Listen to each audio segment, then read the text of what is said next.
What's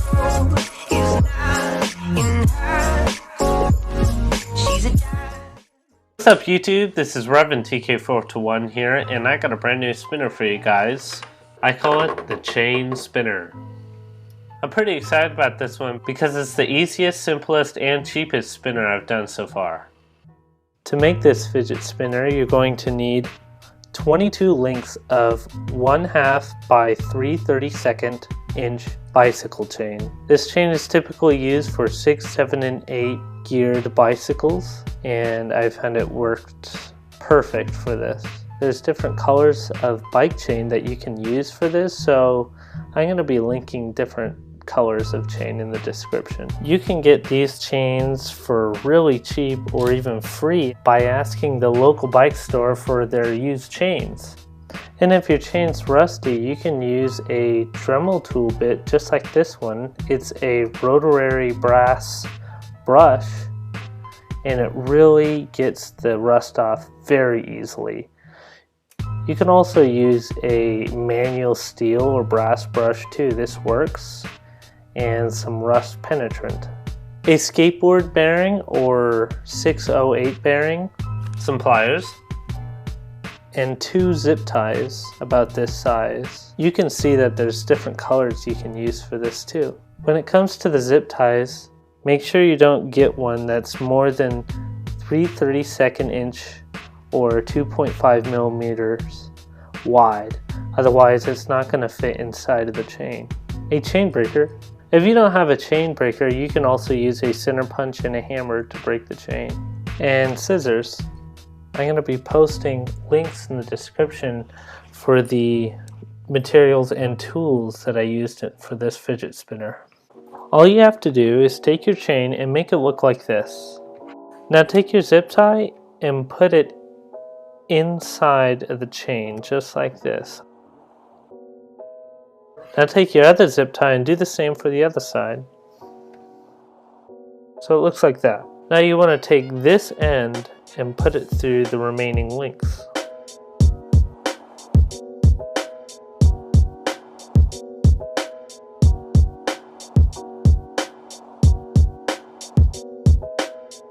So now it looks like this. Now put the ends of the zip ties inside the other ends.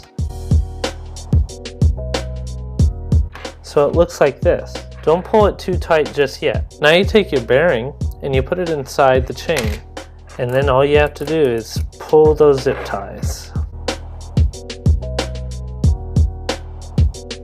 You might have to use some pliers to pull the zip ties tight.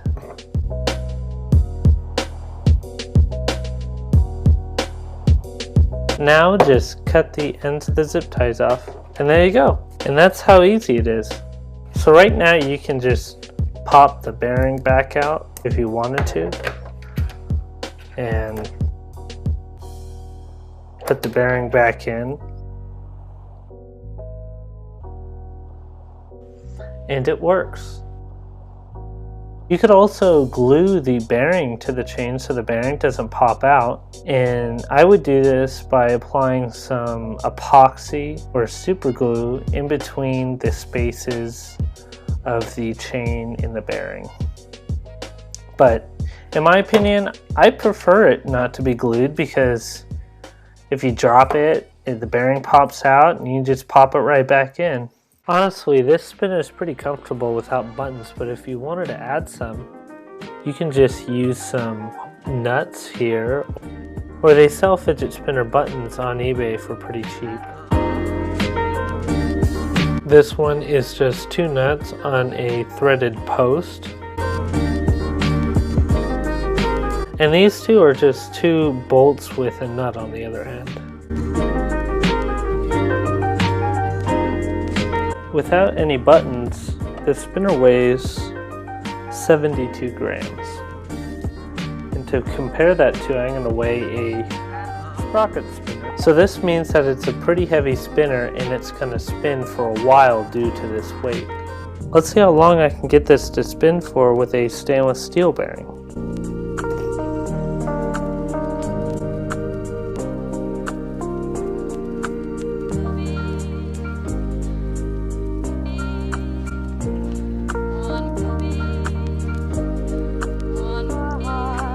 2 minutes and 6 seconds. This is just a reminder that I'm going to be giving one of my sprocket spinners away that you can see here. I'm going to be randomly picking this subscriber to win the fidget spinner on April 4th. Anybody that is subscribed to my channel has a chance to win this sprocket spinner.